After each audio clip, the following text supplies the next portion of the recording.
Welcome to Are We Gonna Talk About It with Ty and Taryn. It is a space where we have candid conversations surrounding faith, marriage, family, and ministry. Here we go. Let's talk. Woo!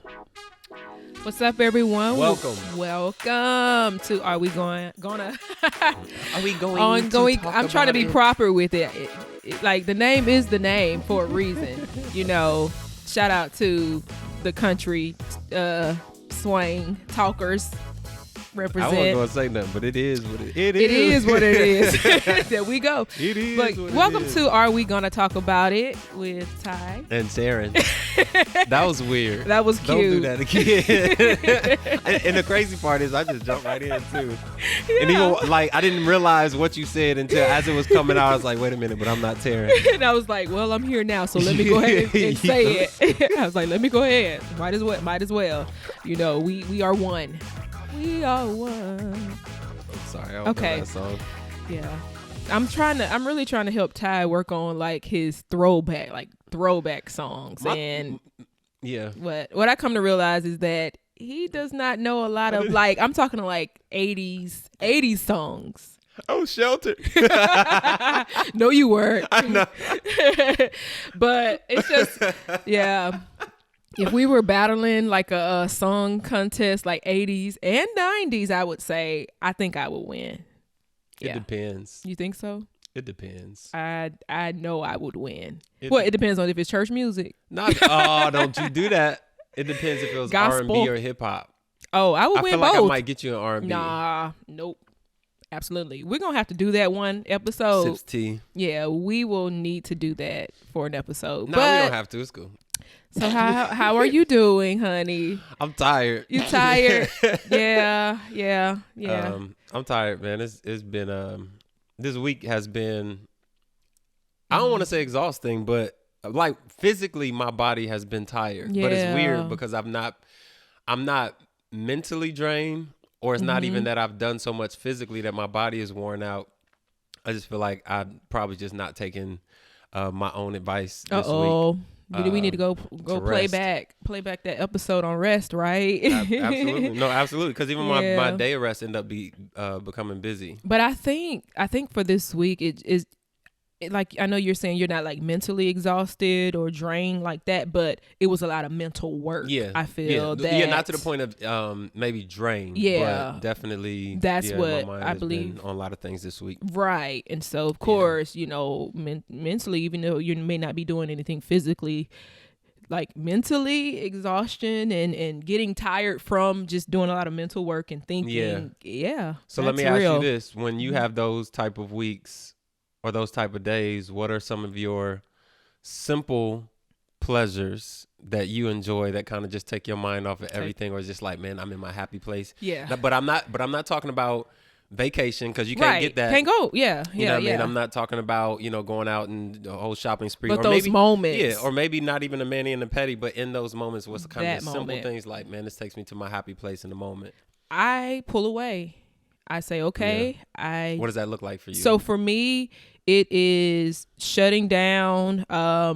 This week, actually, we took a walk a couple days. Oh, yeah. That added to some of my physical. That did. So, but thank you for sacrificing your physical to help me. That just worked out. Because it was, So I was like, I man, started I'm challenging sore. I'm myself tired. to go walking. And that's one of the things that I Yeah. felt like was refreshing, to pull away from the laptop, to pull away, shut down the phone, and just go for a walk, especially because the weather is warming up now. And so thank you, because Ty was like, why did I just do that to myself? I said I didn't want to do it before we did it. Yeah, but he went walking with me on 2 days in a row. And yeah, so we did. Yep. that I recognized that I was having an overwhelming moment, and I needed to Literally step away, needed some fresh air. Step away from it to refresh. And so I literally got fresh air, and that helped me to come back in. And it was on a really nice day, too. It was a beautiful day. Both days were very beautiful. And so that was one of the things that I did this week that helped to refresh me. Money. And no money. And only a few minutes. Right. Maybe 10 minutes, you think? Yeah, maybe yeah. 10-minute Just walk? 10-minute walk. Yeah. And that was it, and it worked for me. What about you? Yeah, for me, What's that thing for you? it's me driving, and it's funny because I just shared this with you last week that I knew it was something I enjoyed doing, but I never really put it in the category of one of my simple pleasures. Or maybe last week was the moment that I had like, I really, really enjoy this. Like I could do this every day if I could. Right. And that's me just driving with the windows down and the breeze coming through the car, opening up the sunroof and seeing the cloud. Like I'm good. Yeah. I turn on my music.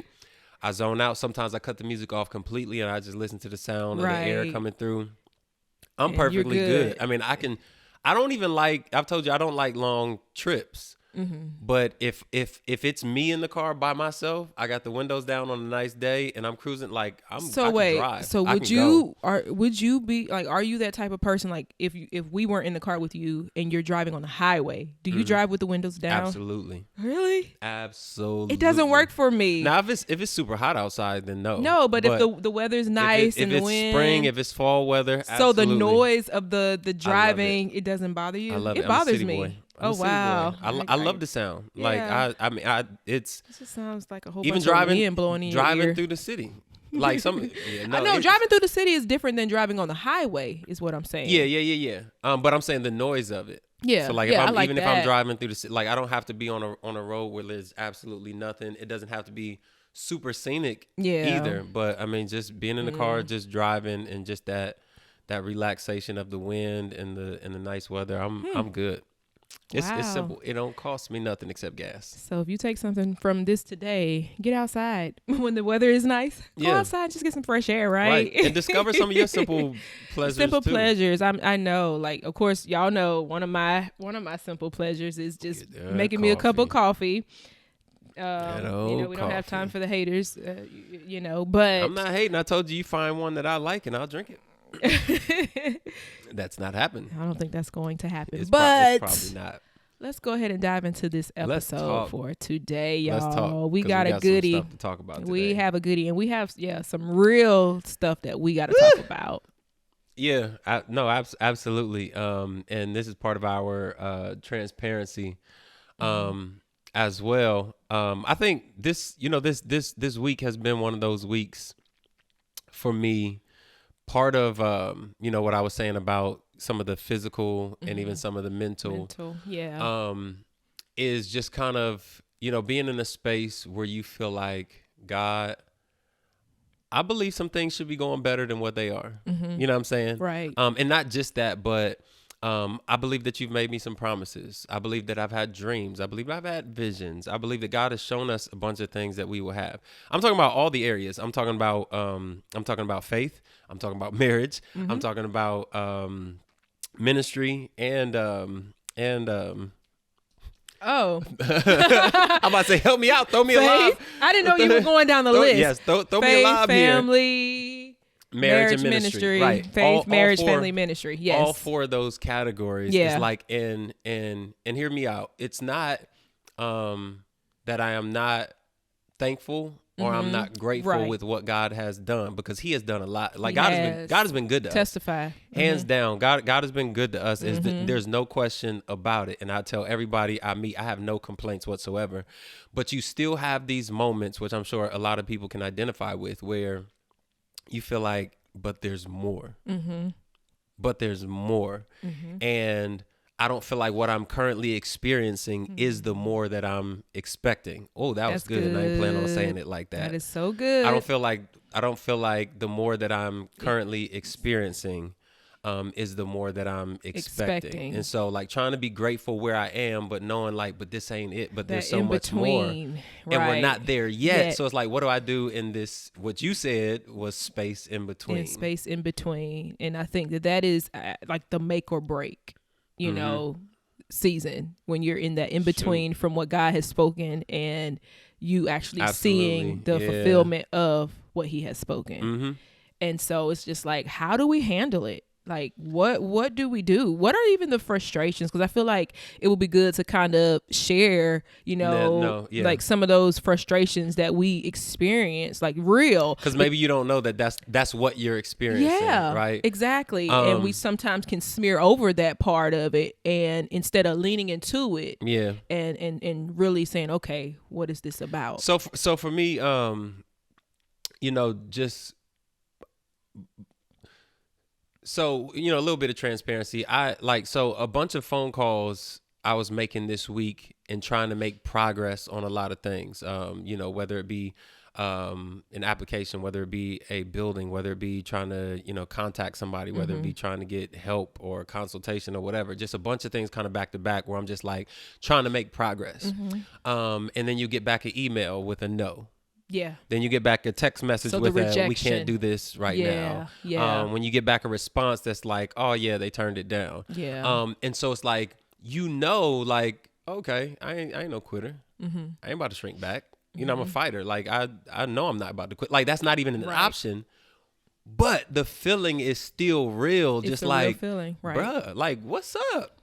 Like this is supposed to be working for me right now. Yeah. Like I know we can do this. Like God, like.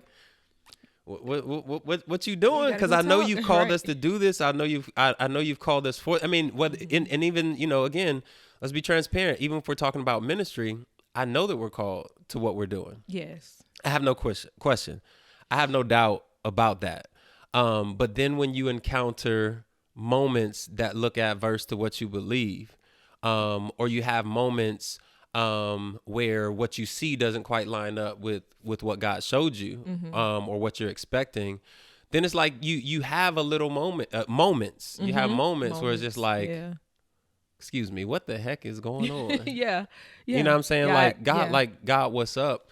And so in those moments, I find that, and maybe you can share more on this part, but just like how we are able to, and I think it'd be helpful to go back to the things that God showed us from the beginning, to kind of sustain us in those moments. I think that's real. Go ahead. No, go ahead. So what does that look like for you, or maybe for somebody else who's maybe thinking about it and just like, yeah, I absolutely feel that, but how do I manage that, or how do I sustain that? Like, or, what do I do? When I start feeling all the feels and the frustrations, and so. It's interesting because as Ty shared, he was doing a lot of things this week, and of course we were talking. We hadn't had an in-depth conversation, but what he was feeling, I think I was feeling it too, and I was initially questioning like what's going on. I'm thinking we're good, but having to go have a little talk with Jesus, tell him all about my troubles. Like in all serious, like any moment of frustration that I had, what I know now, like you say, we know we have been called to do, the things that God is calling us to do. But when you're not seeing what you're expecting, of course, the frustrations come. So for me, I go back to say, okay, I have to go back to the one who gave the instruction, the one who gave the word. Like, why are you out here in the first place? So what I don't do is go down that spiral. And I had to learn this and cultivate the fact, like, I cannot go down the spiral of the feelings and emotions. Yes, the feelings and emotions are there. They're indicators. Of a deeper thing. And so it's a check engine light. It's a check engine light. And I have to then say, okay, I need to go to the mechanic, which is God, the word of God, to say, all right, what's up? Search my heart. Search me, oh God. Help me out. Show me what I need to do. And what you want to do, in this situation. That's foundational. Foundational. So what you just said, and even about the check engine light, and you said go to the mechanic. I think it's interesting because it's like when you consult God about what's going on within you, which is a big step by itself. Like I don't know that a lot of people do that. They go through the feelings of it and it's just like, I don't feel like doing it today, or like my faith is low today. And in all honesty, that's how I felt. Even like this week, it was just like feeling a weight and then saying, okay, I know what I need to do, but right now I don't feel like doing it. I don't feel like doing it. I know this is the thing that's going to help me get the restoration that I need, but man, I'm feeling so low right now. I just want to sit here and wallow. But and that's exactly what happens when your check engine light comes on in your car. Oh, like, you know, how long we ride with that engine light on? That check engine light comes on, and immediately your heart drops because it's just like, bro, what's wrong now? I gotta fix this now. But the thing is, you don't know what it is. You don't know the what check it is. engine light does not tell you what's going on in the car. That's speaking, sir. The check engine light is just, hey, there's something wrong. Hey, I'm trying to get your attention. Hey, you need to go check this out. But it doesn't tell you what's wrong. And so when that check engine light comes on, like your mind goes everywhere. Yes. Bro, like, did I mess this up? Am I supposed to be out here? Do I belong here? Did I sign up for the right thing? Everything. Am I in the right city? Am I at the right church? Did I marry the right person? Like, is something wrong with me? Am I bringing my kids up the right way? Did I say something? Did I do something? So let's speak to that part, because that's one of the things that begins to happen. You start questioning, what you're doing, who you are, your identity, all of these things, all these questions begin to come. And of course, they're distractions. They're, I believe, seeds of the enemy to try to tempt you to start getting over into more unbelief, doubt, and whatever other sin that will come as a result of that.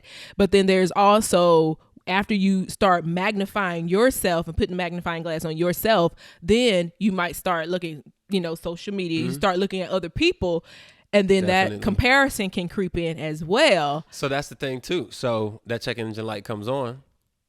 Let's say somebody else's check engine light come on, and you compare, and you just like, well, both of our lights is on. We in the same space. And then you go get that thing checked out, and then it's just like, oh, well, yours was just a pressure gauge on your tire. That's going to be $15 and you're good. But for somebody else, it's like, bro, we're going to have to gut out your engine and pull that thing up and go under that. And bulk of the cost is going to be to take that engine out. And it's going to take a while. And we're going to have your car for a while. Yeah. All of that. And so it's just like, okay. But like you deal with these real feelings of comparison, of looking at everybody else, of denial, of rejection, of insecurity. And the thing about it is, like, once those things start to surface, it's not those things are not surfacing as condemnation, or it's not that you're a horrible person. Again, this light is coming on because it's like, hey, we need you to check out something. This thing is coming to, like, if you have a moment when, if I have a moment with our kids where I become angry and I become impatient, it's not just that I had a moment. It's like, that was in there. So because it came to the surface, it's like, okay, I didn't just have a moment. Like, obviously that was in there somewhere. So let's deal with this since it came to the surface. Like, let's handle that. And so once we do and God starts to reveal it, then we got to check it. Like, okay, you showed me this for a reason. Yeah. I had this flare up for a reason. I was triggered for a reason. So now let me be a responsible adult. Isn't adulting fun? It's so much fun. I love it. I love it over here. And I know you have to be a responsible adult. But even for us speaking for believers, a responsible believer. Yeah, absolutely. To steward the moment. And I'm glad you said that, because let's get into the meat of this, as if we already haven't. So one of the things that came to me was in Mark chapter 9 when there's a father that brings his boy. Let's keep in mind that the boy didn't come by himself. All right, the father brings the boy to the disciples. He says, hey, he has a spirit that he keeps burning himself, trying to throw himself into the water that's trying to kill him. He's having these epileptic seizures. He has this condition, and they couldn't do anything. So Jesus comes. He said, hey, what's the problem? They say, hey, we brought him to your disciples. The disciples couldn't cast it out. So then he first of all rebukes everybody, right? But then Jesus says, the boy has an episode, and then Jesus says, how long has it been this way? Now, factor this in. The boy is literally having a seizure, and Jesus doesn't heal him. He says, how long has he been this way? Like, I don't know about you, but for me, I'll be like, bruh, no, you need to deal with it. Like, deal with this first. Yeah. But it's like, the man brought the boy to Jesus. And then Jesus is like, well, he didn't ask for this himself. You brought him. Since you brought him and you're the one interceding for him, you're the one standing in the middle, let me deal with you. first, because his healing will be contingent upon your faith in this situation. It wasn't like that everywhere. Yeah. But in this situation, he says, Jesus, if you can do anything. And then Jesus says, don't ask me if I can do, if you can believe. Yes. Right? Yes. And then the man says, Jesus, I believe. Come on. But help my unbelief. And I'm questioning, like, why are you asking him about his belief? And he ain't even the one being healed. Wow. Yeah. And it's because he's like, I don't want to just, this is the thing. Here's the thing. I don't want to just do something for you. Yes, sir. I want to do something in you. Jesus. Right? Mm-hmm. And so for me, like it blew me away reading it, because I'm just like, oh my God, you're reading me right now. Because I'm like, help my unbelief. Yeah. And that's a very unprideful thing to say. I was about to say humble, but I wouldn't quite say it's like all the way humble yet. But like your pride rises up, and it's just like, God, all right, let me be honest with myself. Like, there's some unbelief in there apparently that you're trying to get out of me, that you're trying to deal with it in me before you can do the thing that you're trying to do for me. And that, bro, it's mind blowing. Just like he has a process. Yeah, a process. But like, can we still trust it? Can we still trust it? You know what I mean? That's tough. I ain't gonna lie to you. I think that's good to point out. Can we trust it? And I believe, those are some of the things that for me, I hold on to in the moments like that. It's just like, okay, this does not feel good, but what do I know? What are some of the things for you that you hold on to? Like, I know. So first of all, let me say that I feel like there is, I feel like it's like there's a place where maybe God honors our, I'm about to say our flesh. I don't want to say that. Our humanity. Mm-hmm. Where he honors our humanity. Where he honors our feelings. Mm-hmm. Where he honors our thoughts. So being able to be real where we are in the moment. And that's what I value so much about this episode today, because this episode wasn't scripted. It wasn't planned. It wasn't, hey, this is the episode for today. Let's compare notes. It wasn't none of that. It was literally an hour before we're about to record, and it's just, my awesome wife. Man, this is what I feel led to do. What do you think about it? Message. And I sat there for a minute. I let it sit, and I was just like, man, but you know what? Yeah, absolutely. Because we wanted to capture a moment. Yeah. A moment that we weren't necessarily full of faith. Yeah. But a moment that we might have been, hey, there's some feelings. There's some feelings interlaced with that faith. Yeah. And this is what it looks like right now to encourage somebody like, yeah, we have feelings. Yeah, we're not always absolutely completely full of faith. Yeah, we're not always completely dogmatic and strong-minded on every single thing. Like, yeah, man, God's gonna do it. God's gonna do it. Some days we're like, God, I believe, but help my unbelief. Help my unbelief. Help the parts of me that still doubt. I think sometimes it's just like, believers, we are taught we have to have faith. Mm-hmm. Faith without works is dead. Mm-hmm. Did I say that right?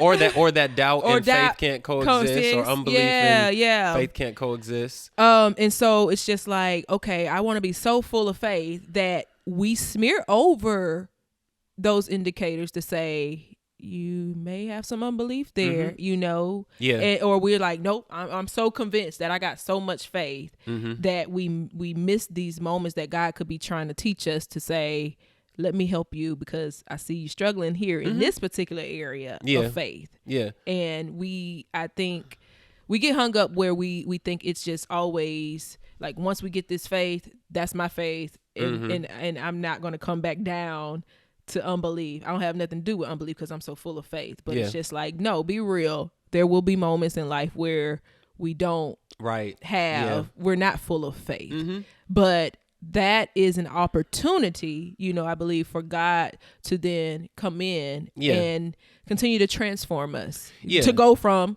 faith to faith. And that's exactly what I was about to say, because my level of faith doesn't look like somebody else's level of faith. Yeah. So for me, my faith being unshakable unmovable. What I'm talking about, you know what I mean? That might be in the category of, oh, Christ is Lord. Yeah. Yeah. You can't shake. Like, I'm not wavering. That's not something I have doubt or unbelief about. That's not anything I'm wavering. Tomorrow comes but somebody might be there. Exactly. Yeah. So that's something that my faith never wavers on. But sometimes when it comes to maybe God's promises, sometimes when it comes to maybe something that hasn't been a promise, hasn't been a dream, hasn't been a vision, God didn't speak clearly to me about this, but man, God, I believe that you want me to live the abundant life. I believe that you want to bless me.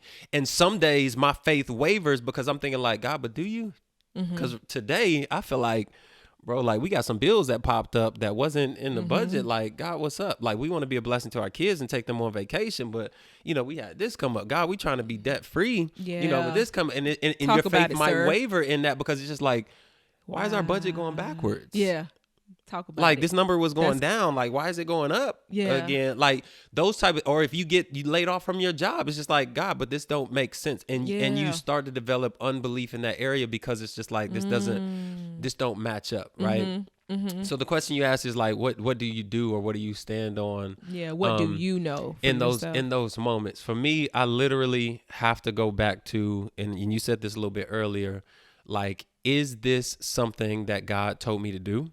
Is this a promise that God made me? Is this something that he spoke to me individually? Excuse me.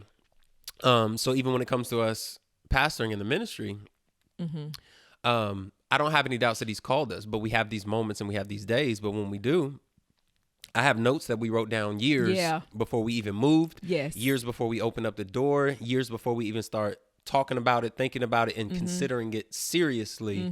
That we're writing down stuff. Yeah, God, I believe that you called me to do this. I don't know when, I don't know how, but this is what I believe. Let me go ahead and write this down. Let me pin it. He confirmed it. And so I go back to that like, okay, I know that. Yeah, I know that. Now, I might not be sure as far as exactly what building we're supposed to be in right now, but I know I'm called to do this. Yeah. So if the building don't work out, I'm still called to do this. If people come and people go, I am still called to do this. If finance is not working out how I plan, I'm still called to do this because I know that this is the foundation that I already set and affirmed my faith on well before it even started to be established. So again, I do believe that there's absolutely things that God has to work out in us before he could bring us to it, because what if he put us in this position before we even sure that this is what we're supposed to be doing? Right. Wow. Y'all know how y'all act on social media and all the trolls that hop in the comments. What happens when you don't know if what you're supposed to be doing is what you're doing, is what you're doing is what you're supposed to be doing. And then somebody says something negative. Yeah. Somebody says something bad. Yeah. Girl, why you doing that? Why you out here? You being extra. Oh, you shouldn't do that. Oh, that ain't in the Bible. It'll have you questioning. It will have you questioning if you don't already know. And so that's the thing for me. Is just like I need a we've heard our pastor, Bishop Daniel Robertson Jr. We have heard our pastor's pastor, Apostle Leroy Thompson Jr. We have heard them say things like, you need to have a verdict. Yes. Before the victory. You need to have a verdict before the judgment. Yeah. You need to have a verdict, which means that I need to know, is this something that God, what do you say about this? Yeah. Before we get started. Yeah. Just like in Numbers, the children of Israel. Are we supposed to fight? God's like, yeah, go take the land. Oh, but they didn't believe, so they shrunk back. But then after they didn't believe, then they took it upon themselves to say, all right, we're going to go fight. And God is like, no, but I'm not with you. I told you not to go. I'm not with you. And I'm not with you in this one. Yeah. So it's like, I need to have a verdict. God, are you going to be with us in this fight? Yes, I'll be with you. Go take the land. All right, let's go do it. Yeah. God, are you going to be with me in this next fight? I know he's with me in the last one, but that don't mean you with me in this one. God, are you with me in this one? Nope, don't pursue it. All right, let me shrink back, because if God ain't in it, then we not doing it. That's a very good point that you're making, as far as when you get in these moments. Like, one thing that you can't afford to do is disconnect from the voice of God. Absolutely. Because that his voice is going to be the only thing that keeps you in that moment, that helps you to endure under that moment and get through that moment. Yeah. But if you disconnect from his voice, now you're really going to, be going in circles with the whole situation. And like God is there, like y'all, seriously, like he's there to deal with the frustrations. He wants you to bring those things to him when you're feeling the Cast lows. your cares on the Lord. Cast your cares. Yeah, it's real. He cares for us. Yeah.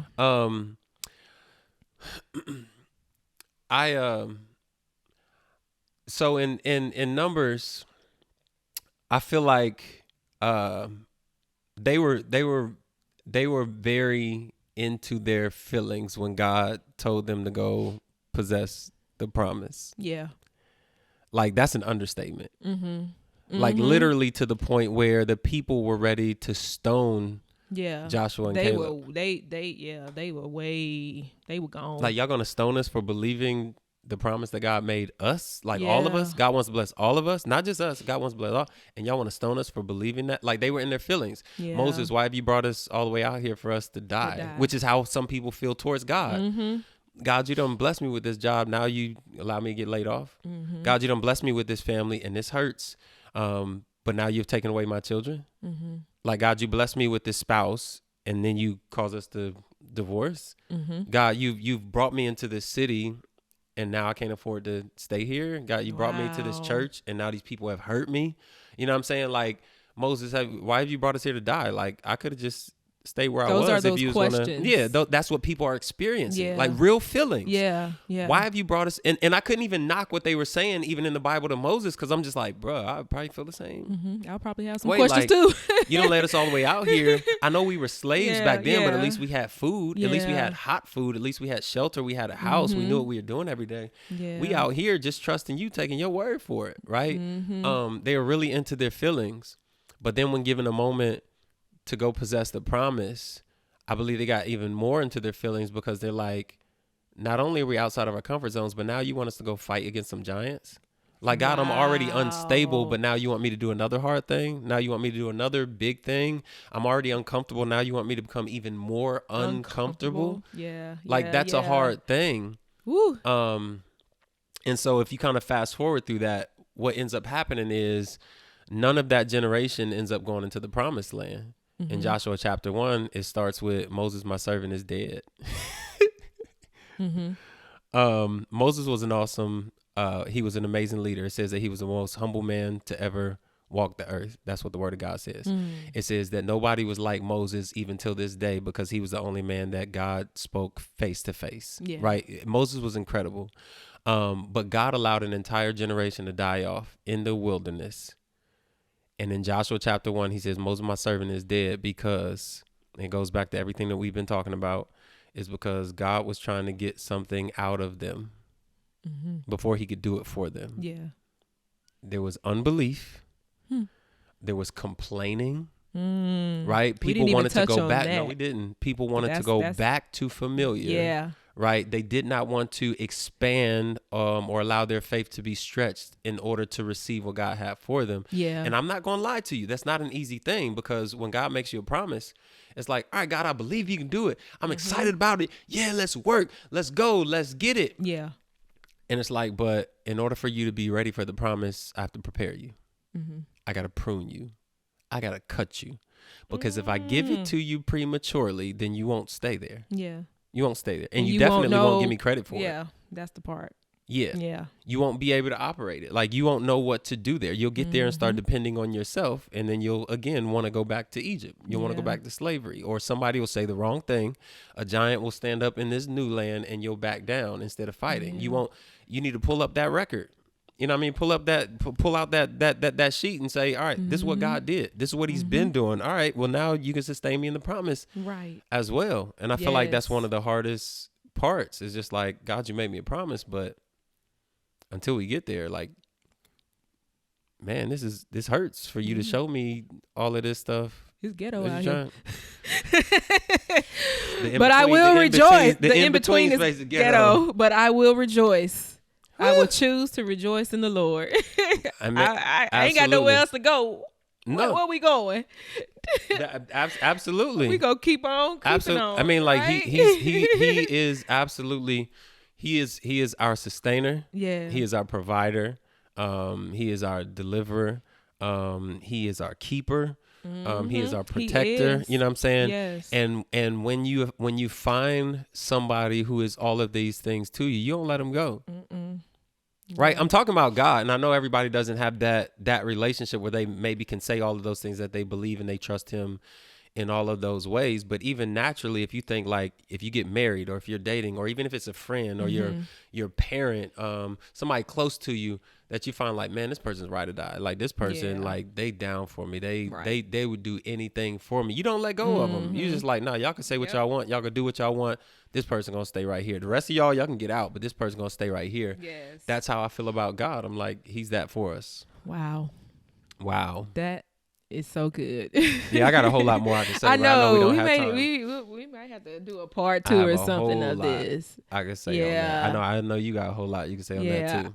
I'll end and just share, just from our experience this week, something specifically that God spoke to me or just revealed and showed me, just about getting to the promise. And we think because it has, and I shared this with you, like we think just because it didn't happen how we thought it was going to happen, or it's not happening how we thought it was going to happen, doesn't mean that the word that was sent forth has expired. Oh, yeah. The promise has not expired. The word is still true. And it still stands. Great is your faithfulness. We need to play that after we end this, just to encourage our hearts again. But just because it's not happening the way that you want it to happen does not mean that the promise has expired. Yeah. Continue to cling closely to God. He's the one that gave the promise. Lean and depend on him. Seriously. We can come up with all the questions and assumptions. We can be critical of ourselves, of others, compare. We can go down that whole list, but is it really worth it? Right.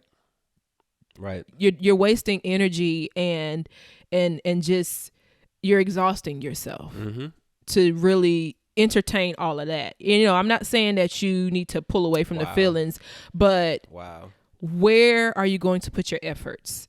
Will your effort be in, what's not happening, what's not going right, and the questions and the frustrations? Or will you take those frustrations to God and let him give you the strength that you need to steward that moment well? Yeah, that's good.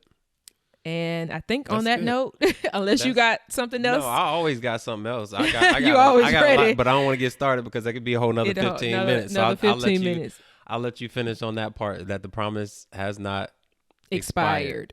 If he promised it, he's going to do it. He's going to do it. He's going to do it. Yeah. Y'all be encouraged out there in these streets. Thank you so much for listening.